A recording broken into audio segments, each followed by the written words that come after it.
بسم اللہ الرحمن الرحیم۔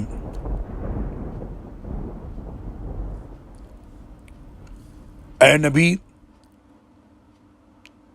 جو آپ کی طرف وحی کیا گیا ہے اپنے رب کی کتاب میں سے پڑھ کر سنا دو۔ کوئی اس کے ارشادات کو بدلنے کا مجاز نہیں۔ جو ایسا کرے آپ اللہ کے سوا اس کے لیے کوئی پناہ کی جگہ نہ پائیں گے، اور اپنے آپ کو ان لوگوں کے ساتھ منسلک رکھیے جو صبح شام اپنے رب کو پکارتے ہیں اور اس کی رضا چاہتے ہیں۔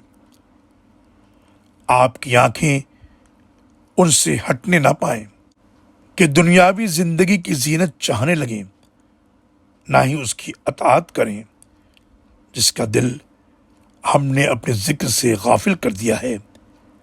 وہ اپنی خواہش پر چلتا ہے اور اس کا معاملہ حد سے بڑا ہوا ہے۔ سورہ کہف آیت نمبر 27 اور 28۔